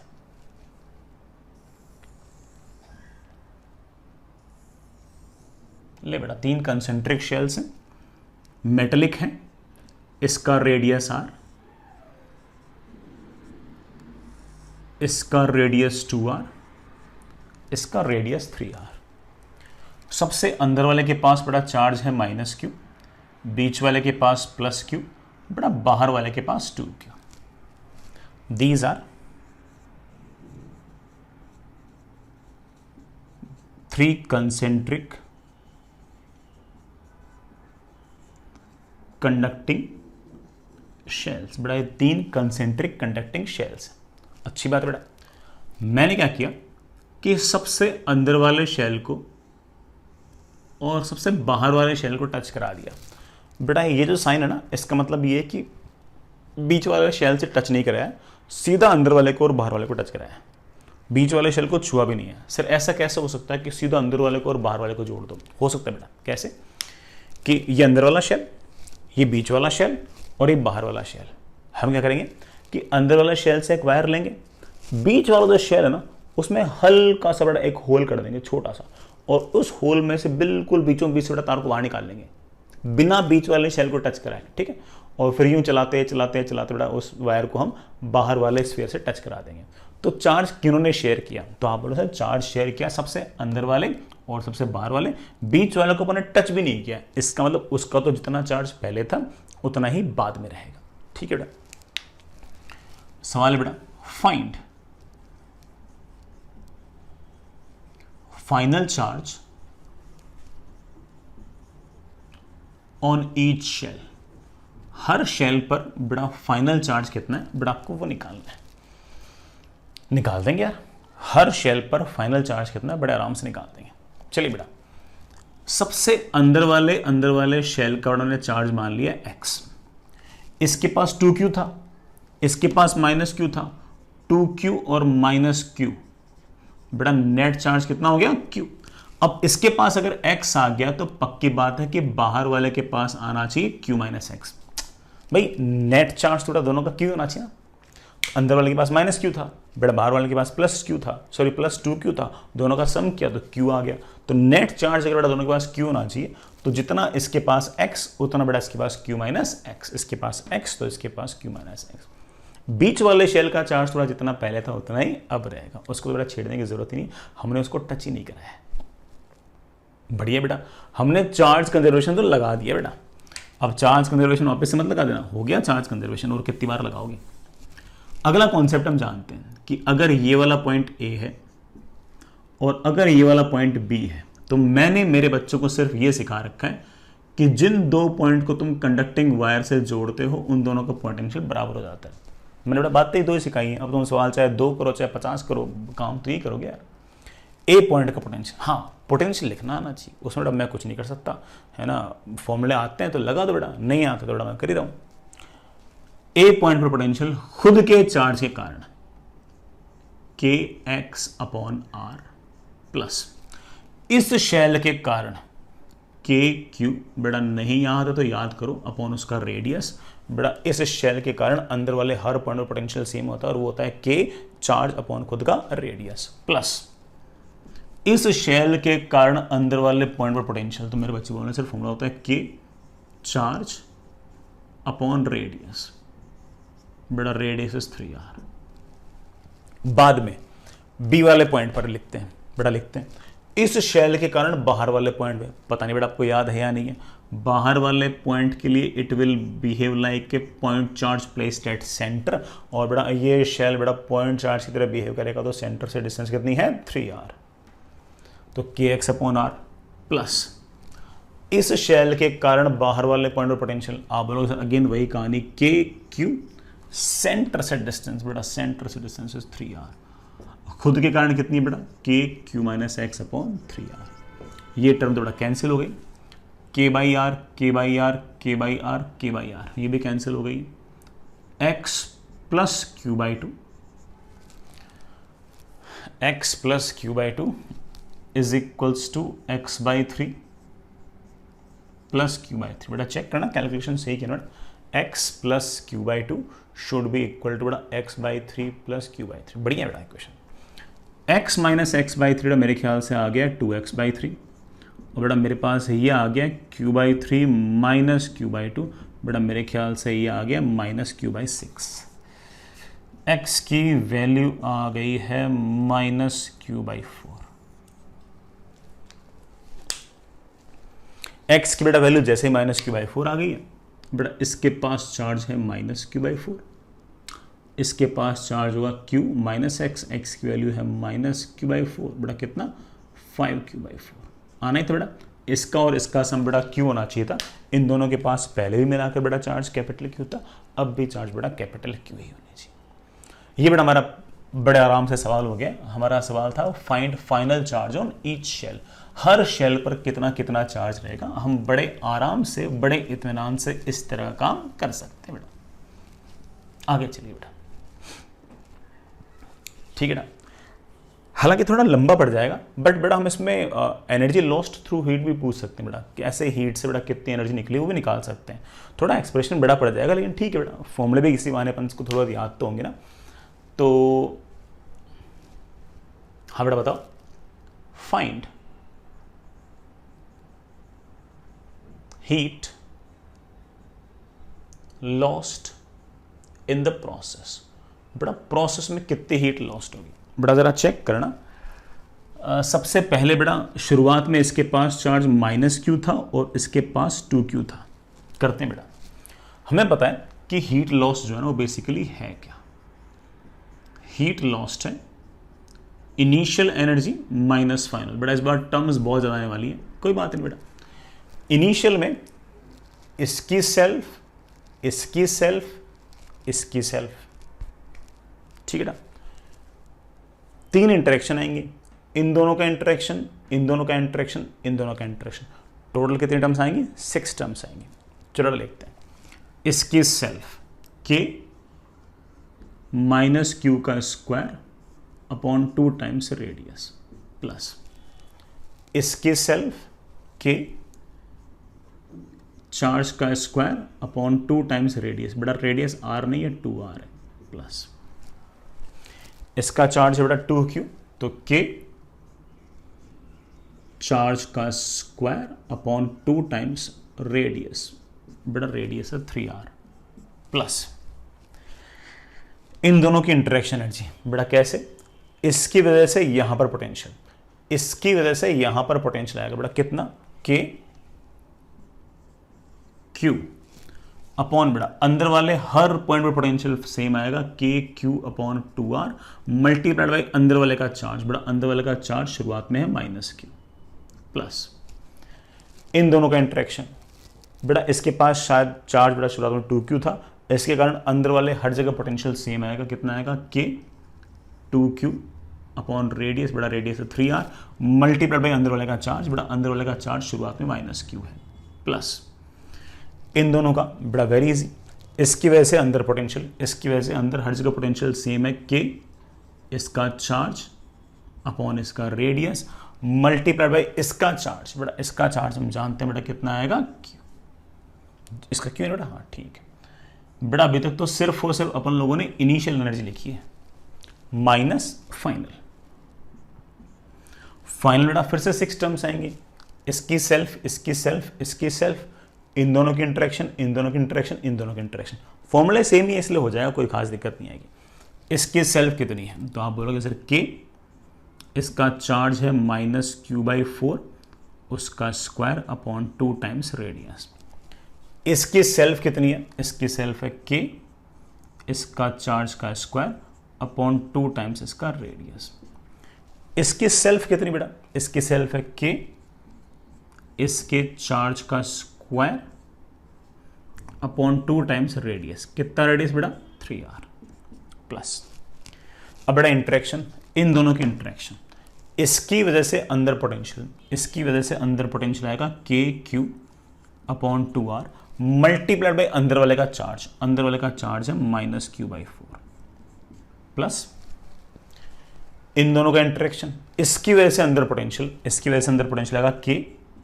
इसका चार्ज, बेटा इसका चार्ज है 5q/4 अपॉन रेडियस, बेटा रेडियस है 3r मल्टीप्लाइड बाई अंदर वाले का चार्ज, अंदर वाले का चार्ज है -q/4, प्लस इन दोनों की इंटरेक्शन, इसकी वजह से अंदर पोटेंशियल मल्टीप्लाइड बाय इसका चार्ज, इसकी वजह से अंदर पोटेंशियल आएगा k 5q/4 upon 3 times r multiplied by अंदर वाले का चार्ज, अंदर वाले का चार्ज है बेटा q है ना, हाँ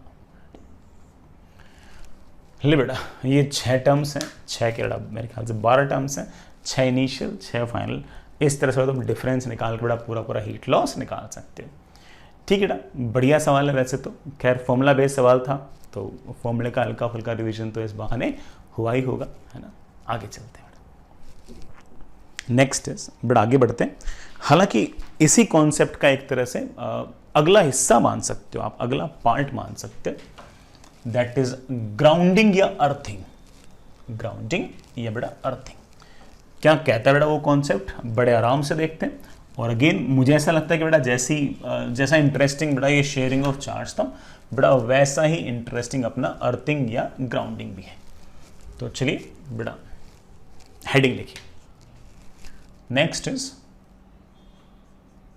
अर्थिंग या बेटा ग्राउंड।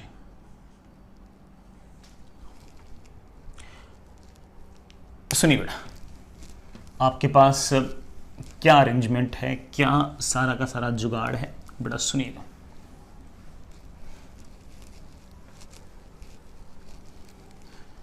सुनिएगा,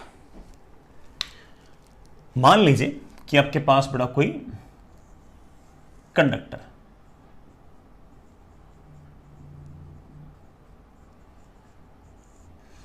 बेटा आपके पास कोई ना कोई कंडक्टर, इसके पास बेटा कोई ना कोई चार्ज, ठीक है, हमने क्या किया बेटा, एक कंडक्टिंग वायर लिया,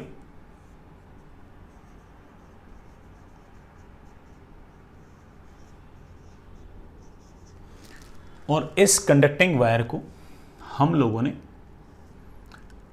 ऐसे ले जाकर जमीन में बेटा गड्ढा करके, मतलब हमने ऐसे होल करके इस वायर को गाड़ दिया।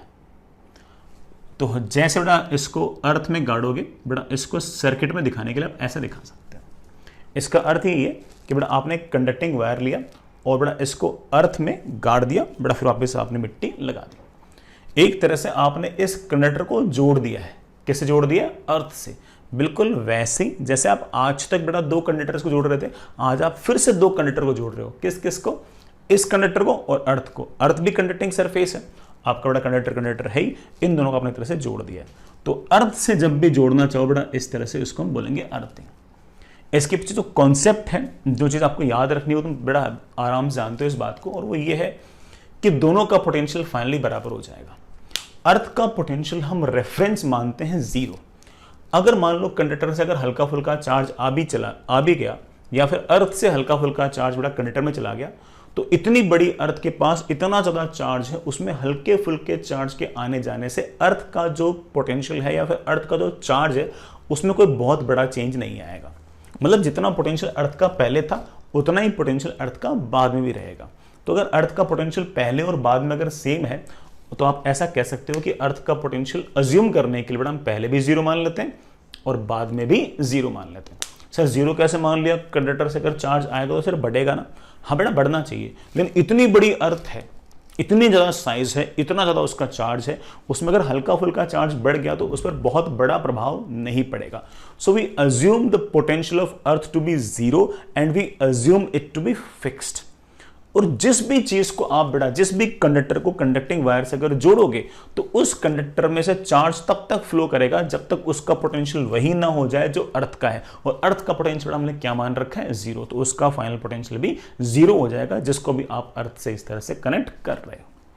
तो बड़ा इस बात को लिखो भी, बड़ा electric potential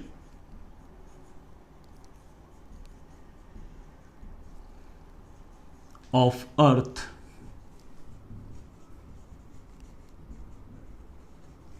is assumed to be 0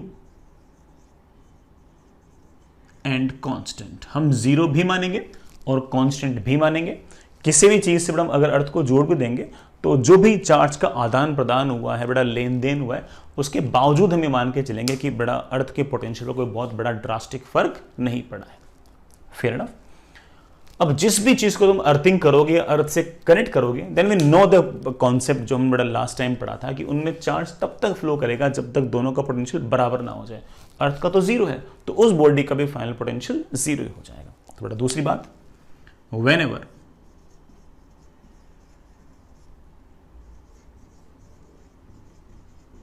we connect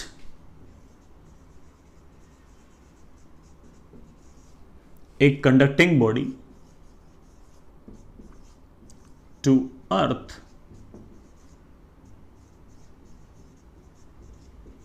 through a conducting wire,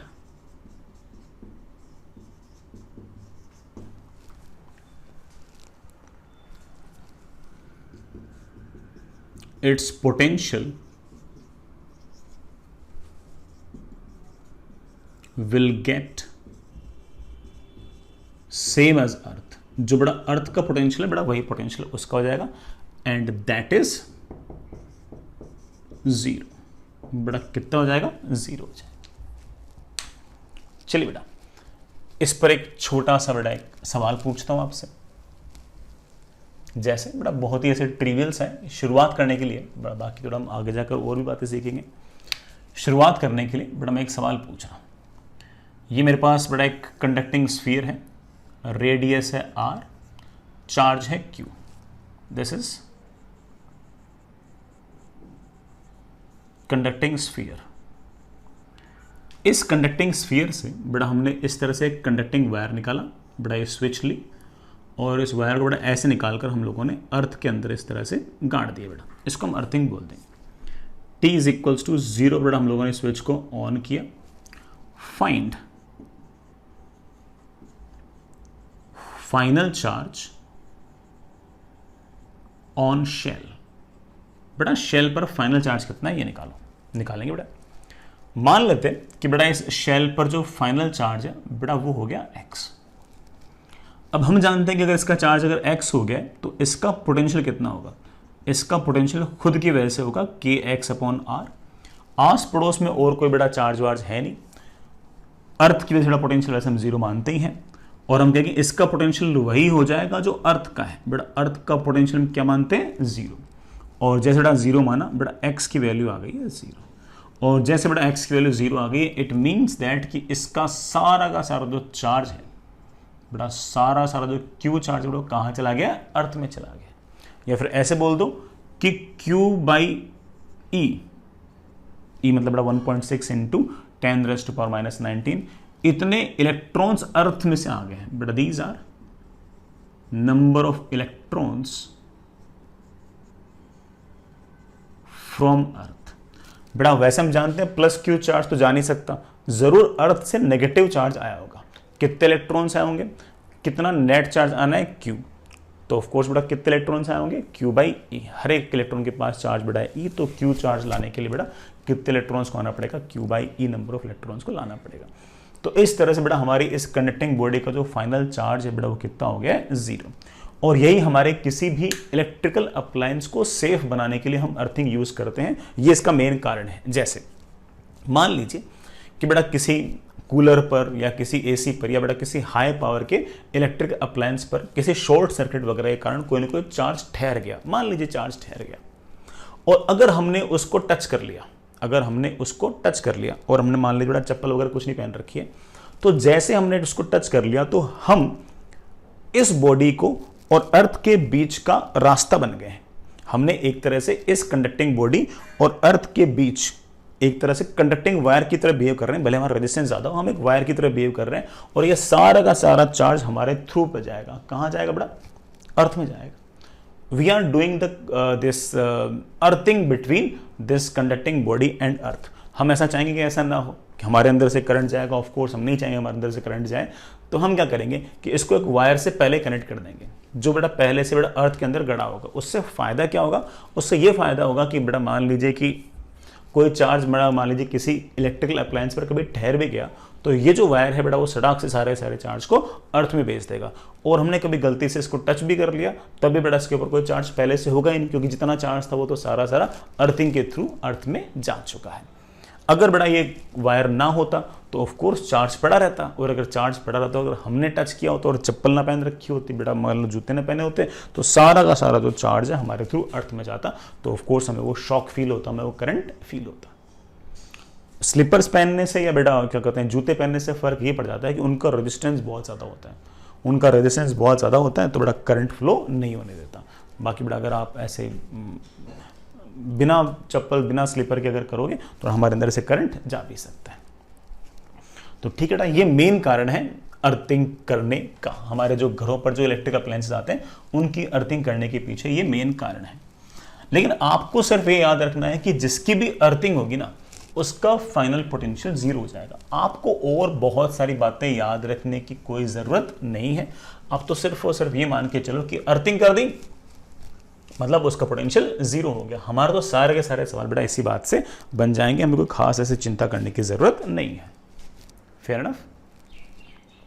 चलिए बेटा एक छोटा सा आसान सा सवाल करते हैं बेटा, फिर एक टफ सा भी करते हैं बेटा। ये स्फीयर, ये दूसरा स्फीयर, इसका रेडियस बेटा स्मॉल आर, बाहर वाले का रेडियस बेटा कैपिटल आर, इसके पास बेटा चार्ज है लेट्स से स्मॉल क्यू, बाहर वाले के पास बेटा पता नहीं कितना चार्ज है, ठीक है। लेकिन मैंने क्या किया कि बाहर वाले शेल को ऐसे अर्थिंग कर दी बेटा, उसमें से एक तार निकाला और अर्थ में गाड़ दिया। Find charge on outer shell. बेटा बाहर वाले शेल पर कितना चार्ज होगा ये बताओ। चलिए बेटा एक काम करते हैं, बाहर वाले शेल पर चार्ज मान लेते हैं अपन x। तो बाहर वाले शेल की अगर अर्थिंग कर दी तो हमने तो सिर्फ और सिर्फ एक ही कॉन्सेप्ट सीखा है बेटा, वो भी क्या कि जिसकी अर्थिंग कर दी है उसका फाइनल पोटेंशियल जीरो जाना चाहिए। तो इसका potential should be equal to zero. यहां बेटा पोटेंशियल किस किस की वजह से, इस स्फीयर की वजह से बेटा पोटेंशियल आएगा के क्यू अपॉन सेंटर से डिस्टेंस। खुद की वजह से आएगा बेटा, खुद की वजह से कितना आएगा के कैपिटल क्यू अपॉन रेडियस। यही आएगा ना बेटा, and it should be equal to 0। बेटा के बाई आर कैंसिल, बेटा हमारे सॉरी खुद की वजह से बेटा चार्ज x है तो के एक्स अपॉन आर, बेटा x की वैल्यू बड़े आराम से आ गई है -q। इसका मतलब बेटा बाहर वाले शेल के पास चार्ज आ गया है -q। अगर शुरुआत में चार्ज 0 था और अब अगर -q आ गया, इसका मतलब जरूर -q चार्ज बेटा किसने दिया है, अर्थ ने प्रोवाइड कराया होगा। अर्थ के पास खूब चार्ज है, कोई दिक्कत नहीं। चलिए बेटा, ये मेन फंडा है अर्थिंग करने का। जिसकी भी अर्थिंग करोगे उसके फाइनल पोटेंशियल को 0 कर दो, बस इतना काफी। इससे हमारा सारा का सारा काम बढ़िया से बन जाएगा, हमें कोई दिक्कत नहीं आएगी। चलिए बेटा, एक अच्छा सा सवाल करते हैं। इस सवाल में शेयरिंग ऑफ चार्ज और बेटा अर्थिंग ऑफ चार्ज दोनों ही का मतलब दोनों का यूज है। मैं तो बल्कि ये कहूंगा कि जब भी आपको शेयरिंग ऑफ चार्ज या फिर बेटा जी अर्थिंग ऑफ चार्ज का सवाल करना हो तो सिर्फ ये वाला सवाल करना है। इसमें सब आ गया है, सब आ गया इसके अंदर, तुम्हें चिंता करने की जरूरत ही नहीं है। हाँ बस वो हीट लॉस वीट लॉस नहीं लिख रहा, बाकी सब कुछ आ गया है। ठीक है, तो अच्छा सवाल है बेटा। सुनिएगा, आपके पास 3 शेल्स है बेटा, कंसेंट्रिक 3 शेल्स। सबसे पहले इसका रेडियस r, इसका 2r, इसका 3r। These are 3 concentric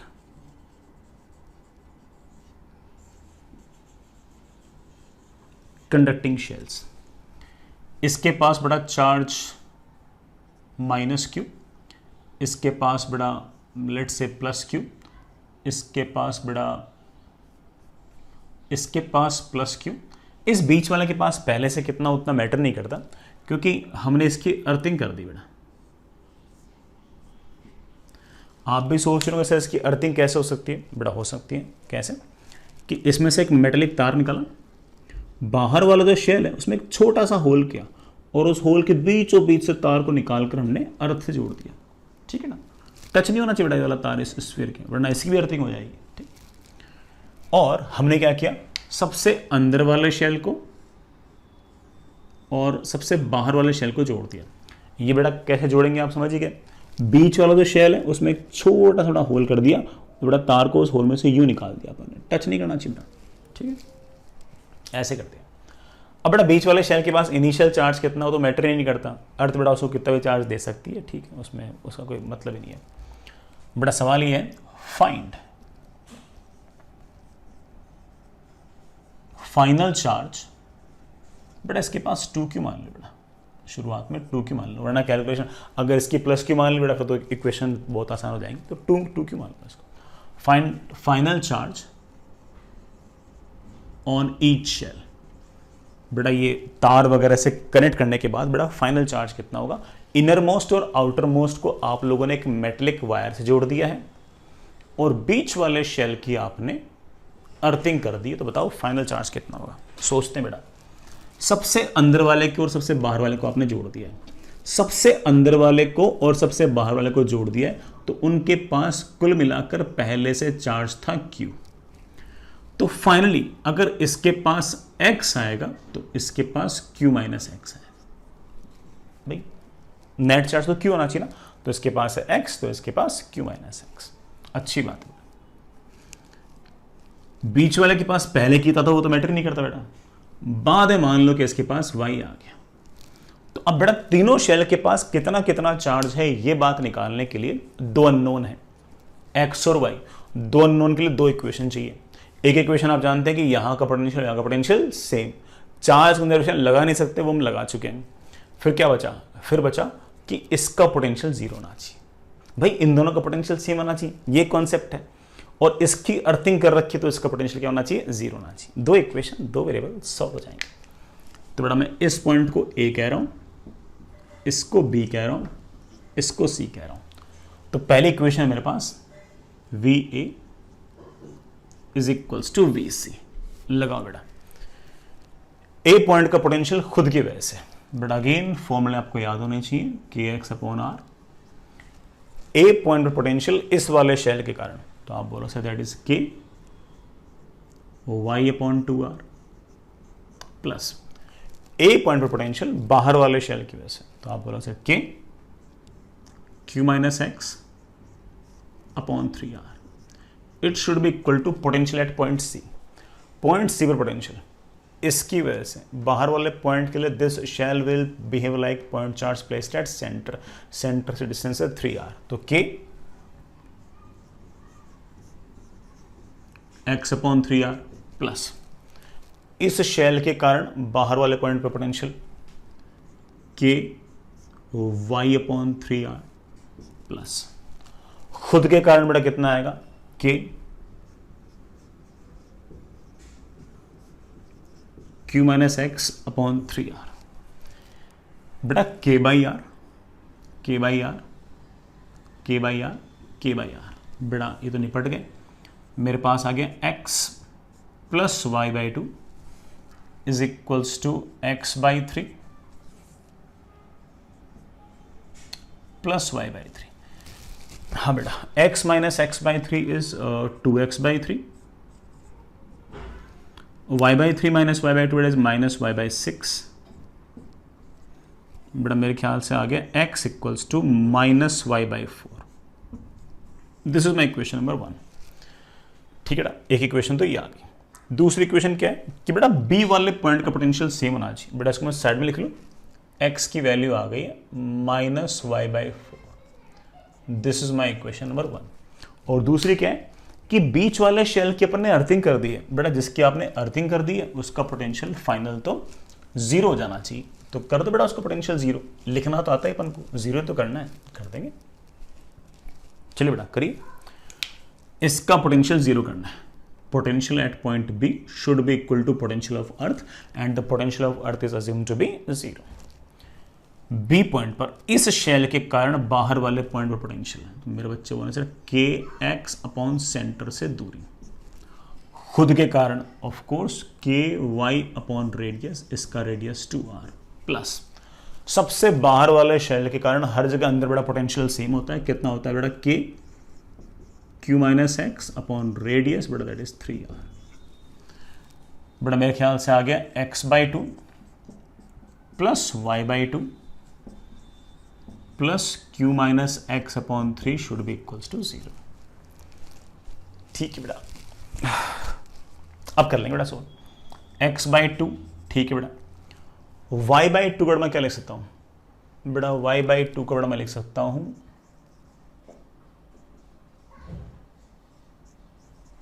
बेटा 2 से मल्टीप्लाई करना। हाँ बेटा y बाई 2 का मैं लिख सकता हूं minus 2x plus q by 3 minus x by 3।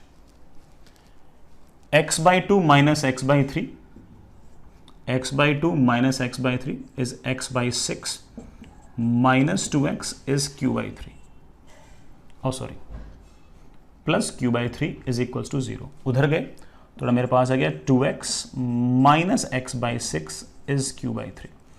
बड़ा 6 को तो नीचे ले आओ, बड़ा 12 minus 1 11x by 6 is q by 3। बेटा मेरे ख्याल से 3 से तो बेटा ये गया 2 बच गया, x की वैल्यू आ गई है, x की वैल्यू आ गई है 2q बाई 11। बेटा x की वैल्यू आ गई है 2, बेटा कैलकुलेशन चेक कर लेना, x की वैल्यू आ गई है 2q बाई 11, तो बेटा ये अपने आप आ गई है बेटा कितने 9q बाई 11। y की वैल्यू बेटा माइनस 4x है, तो ये वैल्यू आ गई बेटा माइनस 8q बाई 11। बेटा माइनस 8, बेटा ये है ना y की वैल्यू माइनस 8 की वैल्यू, ये बेटा हमारे आंसर है। इसमें बेटा शेयरिंग ऑफ चार्ज भी हो गया और बेटा पोटेंशियल 0 या फिर अर्थिंग करने पर क्या होगा बेटा वो भी आ गया। ठीक है बेटा, बेटा होमवर्क में है ना आप लोग कंडक्टर से पहले तक की बेटा सारी शीट निपटा सकते हो। कंडक्टर में ऐसा मान के चलो कि बेटा अपन थोड़ा सा ना अभी एक क्लास और लगेगी, उसके बाद जाके बेटा सारे सवाल हो पाएंगे। वैसे बेटा ठीक है, बहुत सारे सवाल बेटा शेयरिंग ऑफ चार्ज वगैरह पे भी हैं, बट ठीक है बाद में भी कर सकते हो, एक दिन लेट भी कर सकते हो, कोई इतना इशू है नहीं। तो बेटा एक्सरसाइज 2 भी करें है ना, एक्सरसाइज 3 भी करें, कंडक्टर्स के सवाल छोड़ दें बेटा, बाकी सारे के सारे सवाल आप निपटा सकते हैं। ठीक, तो बेटा ये सारा काम कर लेना। जितना भी टाइम मिले उसके हिसाब से। टाइम ज़्यादा मिलता हो थोड़ा, जैसे मैंने कहा था कि HC भी निपटा सकते हो अपना, HC बड़ा आसान सी बुक है, टाइम मिलता हो तो, अदरवाइज तो ठीक है बेटा, जितना अपनी शीट दी हुई है वही कर लो, बहुत है।